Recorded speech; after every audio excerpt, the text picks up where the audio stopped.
Hello and welcome back. I'm Elizabeth and this is Time Scholar and I'm very happy to have you here yet again today. So in today's video, I'm actually going to be discussing somebody who I think is both incredibly interesting but also had a really tragic end. You may know her as the 9 Days Queen. I'm going to be discussing Lady Jane Grey.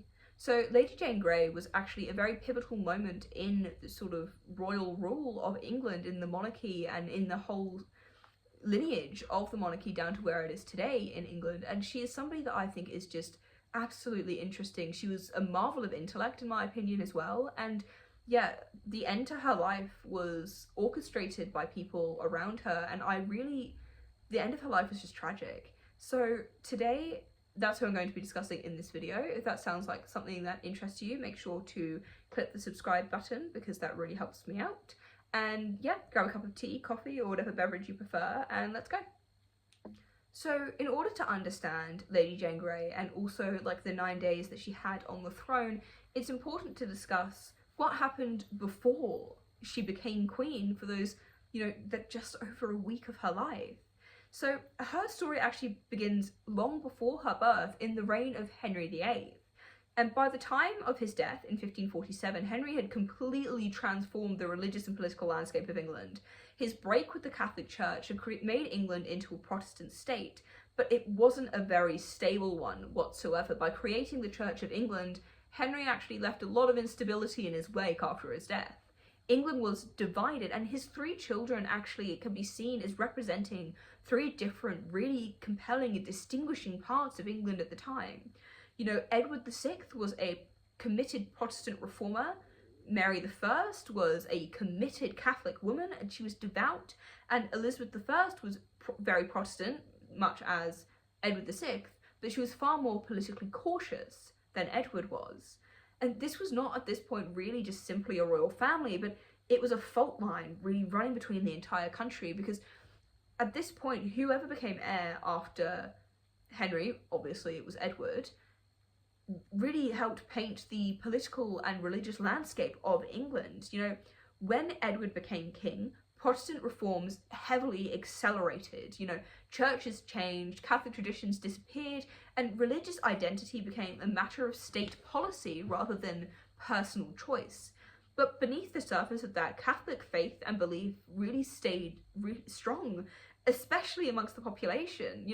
Religion is something that is so personal to people. You can't just decide one day that the country's going to become Protestant and expect everyone to fall in line. And by the early 1550s, England was a kingdom really waiting for a crisis. And this crisis came when Edward began to die. He got really, really ill. And this caused a lot of problems, not just in sort of the country as a whole, but in the royal lineage and line. So in order to discuss what happened after Edward VI's death and the whole political and cultural landscape of England, alongside the religious landscape of England as well, we do need to discuss Jane herself, the title concept of the video. So Jane was born in 1536 or 1537 to one of the most powerful noble English families at the time, the Greys. And it wasn't just her aristocratic lineage that mattered, but she also had a claim to the throne.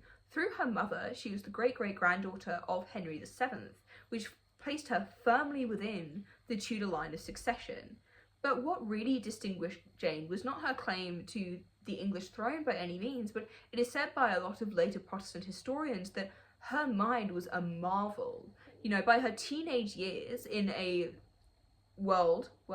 in an education that had been heavily influenced by humanism, which was a Renaissance movement that emphasized classical learning and critical thought. She was fluent in Latin, Greek, she was incredibly good with theology and philosophy as well, and this was exceptional, even by aristocratic standards at the time. But we do need to remember that a lot of what we know about Jane's personality and her mind and her intellect does come from later Protestant writers who wanted to represent her as an ideal reformer as well. They describe her as incredibly studious and devout and serious and morally upright as well. And a famous anecdote actually claims she preferred Plato to hunting, which was a very subtle contrast to intellect and aristocratic leisure. because that's what it's saying. It's saying that she preferred to learn than she did to relax. And today's historians do treat sort of stories like this carefully, because at the end of the day, a lot of historians, you know, writing about Lady Jane would have been writing with a political component in mind as well. And their stories may reflect truth, or they may reflect also how later generations really wanted Jane to be remembered. And this can also be seen in some ways through her education. Her education was not at all neutral. It was deeply Protestant. She spent time in the household of Catherine Parr, the last wife of Henry VIII, who was a centre of Protestant thought and reform. And here Jane was exposed to reformist theology, religious debate, and also the idea that faith is something that should be personal, intellectual, and spiritual as well, alongside scriptural. And this really shaped her profoundly. It shaped not only her religious views, but really her moral views as well. By the time she reached adolescence, Jane was not just Protestant in name and family, but she was ideologically committed. She described herself as being a Protestant woman. And this is important because it really complicates the idea that what happened to her later in life, that she was a passive victim, because she did believe in something, and in Tudor England, belief was incredibly political. So in 1553, when she was well into her teenage years, Jane was married to Guildford Dudley, and this was not a, you know, love match or a romantic union at all. It was a political move, because behind this entire marriage stood John Dudley, who was the Duke of Northumberland at the time, and he was the most powerful man in England during Edward VI's reign, because he controlled the government. He was the leading minister underneath the young king, Edward VI. And he understood the danger of the coming succession. He understood that if it was going to be Mary or if it was going to be Elizabeth, that was going to shift the country in two very different ideological directions. If Mary I became queen, Protestant reforms would be completely reversed, because she was a Catholic woman. She believed in Catholicism, and that meant that his life and his power and what he believed would be at risk. So he pursued a very bold strategy at this point, which did lead to his son marrying Jane, and that was to put Jane on the throne. Traditionally, historians portrayed this as John Dudley's plot. It was seen as a political coup entirely from his mind, and he was the one who went through with it. A cynical attempt to control England through his daughter-in-law. But modern day historians actually offer a more nuanced view of this entire situation. Some argue that it was actually Edward VI himself who came up with the plan, because he was driven by his own Protestant convictions. It's important to remember that although his sister, Elizabeth, was also very Protestant-minded, she was far more politically cautious than Edward was. Edward was Protestant through and through, and his political ambition and also the way in which he wanted to run England really showed this. With him being on the throne, his reforms bolted forwards very strongly. And if this was true, then Jane's rise was not simply manipulation by any means, but it was a broader ideological struggle over England's future in regards to religion. And as Edward's health declined, he actually drafted a document which was known as the Device for the Succession. And it bypassed both Mary and Elizabeth completely, and instead it named Lady Jane as heir. And this was extraordinary, because he'd gone past, you know, the two big hitters, for lack of a better term. People thought it was going to be Mary or it was going to be Elizabeth, and then he slots Jane in at the last second. And it ignored the established succession law, it risked civil war, but Edward didn't care. For him and his allies, this was a necessary move, because this wasn't about inheritance anymore. This was about religion. This was about the religious landscape and the cultural landscape of England as they knew it. So when Edward died on July 6th, 1553, Jane's life changed overnight. Suddenly, she was queen. She was told that she was now the Queen of England, and according to later sources, she resisted this news. She hated it. Some sources even state that she fainted at the news because she didn't know any of this prior. Edward VI died and she was named queen, and that was the first she'd heard of this. She would have known about her, you know, connection to the Tudor line, but Becoming queen was never on her to-do list of things at all in her life. And it is important that this account of her fainting must be treated carefully because, again, historians were writing with a certain political ideology in mind because it does come largely from Protestant narratives. But one thing that we can say is that 4 days after this, on July 10th, 1553, Jane did accept the crown, not on the 6th when Edward passed. But whether this was reluctant or willingly is really one of the central questions to her story. We don't know. That is lost to time, that is lost to history. It is really up for debate as to whether these 4 days were spent contemplating or whether they were spent convincing her to take the crown, because she had been named heir. She didn't have much choice at this point. So Jane was taken to the Tower of London, not as a prisoner, but as a monarch awaiting coronation. But almost immediately, things started to unravel for her and for the plan that the Duke of Northumberland and Edward VI had put into play.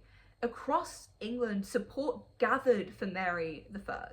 She had a stronger claim, she had far greater legitimacy than Jane, and she had widespread public backing as well, because not just from the religious aspect of Catholicism still being very strong and entrenched in England at this point, but she also acted very quickly, and she started gathering forces and asserting her right to rule over Jane. And within days, the political elite shifted, and the Privy Council abandoned Jane completely. And within 9 days, she was no longer queen. On the 19th of July, Mary was proclaimed queen, and Jane's reign ended just after 9 days. So following Mary I's coronation, Jane was now imprisoned in the Tower of London. She'd gone from 9 days earlier being there to be crowned as a monarch to now being imprisoned, and at first her fate was actually uncertain. Mary didn't immediately execute her, and this is significant. It suggests that Mary might have recognised that Jane had been used in a political coup, in a political plot, that Jane had no intention of trying to become queen, that she never wanted to step in and bypass Mary and Elizabeth to become Queen of England. But Jane's survival in itself did pose a problem, because as long as she lived, she did remain a symbol for, the Protestants, the country who wanted a Protestant queen, but also as a rallying point for rebellion. And in early 1554, this threat became really real. Wyatt's rebellion broke out, and this opposed Mary's rule and her planned marriage to Philip of Spain. And Jane's father was involved, and this really changed everything, because Jane was no longer just a figurehead.